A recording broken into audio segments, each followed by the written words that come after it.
visiting fellow at the American Enterprise Institute, and a frequent television commentator. Nice to have you all with us today. I will now yield myself 5 minutes for my opening statement. As a Congress, we have a responsibility to support policies that give all hardworking Americans the opportunity to succeed, no matter where they started out. Unfortunately, policies implemented over the past few decades have helped usher in an era of economic inequality that remains one of our most pressing economic and fiscal challenges. During today's hearing, we will examine the causes and consequences of inequality and discuss possible solutions to strengthen our families and our federal budget. Over the past 30 years, the richest 1% of Americans have seen their wealth grow by nearly 300%. At the same time, the poorest 50% saw no growth, even as the cost of housing, health care, food, child care, and other basic necessities have gone up and up and up, making it nearly impossible for millions of American families to make ends meet. The share of national income held by the wealthiest Americans has also increased to levels not seen since the 1920s, right before the Great Depression. In short, our economy has left working families behind.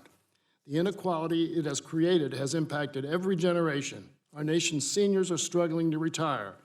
Recent college graduates and young people are putting off buying their first homes or investing in assets that could increase their wealth. Parents are finding it harder and harder to afford college, job training, and child care, all of which are key to finding success in a changing world. Our nation's economic future depends on the success of working Americans. Plain and simple, if they don't succeed, our country doesn't succeed. Economic inequality is suppressing economic growth and eroding our tax base. It's putting pressure on federal, state, and local budgets, and it is increasing the likelihood of a financial downturn. In fact, income inequality has cost the United States up to 9 percentage points in cumulative economic growth over the past 2 decades. But it's important to understand that the rise in inequality is not just rooted in structural changes, globalization, or other forces beyond our control. It is also a result of decades of policy geared to help the very rich at the expense of everyone else. Beginning in the 1970s, as the United States experienced major technological advancements, our country failed to take the steps needed to ensure shared prosperity. Instead, workers suffered from trickle-down economic policies, financial industry deregulation, and attacks on organized labor. As a result, wage growth slowed and income and wealth consolidated with the top 1%. Unfortunately, here we are again. Rapid advancements in automation and artificial intelligence are set to reshape a broad swath of industries. In fact, a top official at IBM told me earlier this year that in the next 3 years alone, artificial intelligence will eliminate or significantly change 120 million jobs around the world. 120 million jobs in just 3 years. We need to make sure that the new industries of the future and the skilled workers they demand will call the United States home, not China or any other country.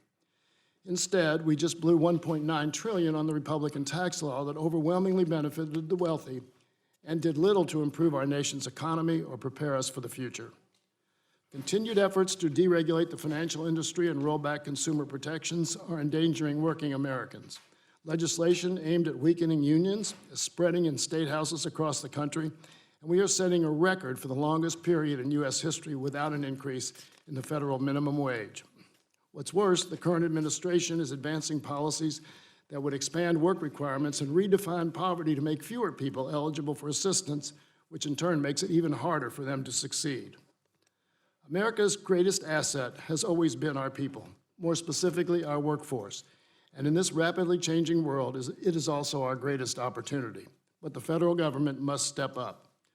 We must make a national commitment to early childhood education and work to make college more affordable, raise the minimum wage, expand job training opportunities, and invest in the programs that help struggling families get ahead. We need to address our aging infrastructure by overhauling our crumbling roads and bridges, updating communication systems, expanding broadband services to rural areas, all while creating the new jobs of the future. And we need responsible tax policies that will ensure companies invest here in U.S. workers and in the new industries that will drive innovation for generations. We must do all of this and more, not only because economic inequality hurts American families and hinders their success, which should be enough, but because it also threatens our ability to compete in a rapidly changing global economy. I look forward to hearing from our witnesses on the importance of creating an economy that works for all Americans and strengthens our fiscal future. And now, just one UC request. I ask unanimous consent to submit a letter from First Focus on Children, along with 3 of their reports entitled Children's Budget 2019, Shortchanging Our Children Harms the Nation, and Implementing a Roadmap to Reducing Child Poverty. I ask unanimous consent to insert those all.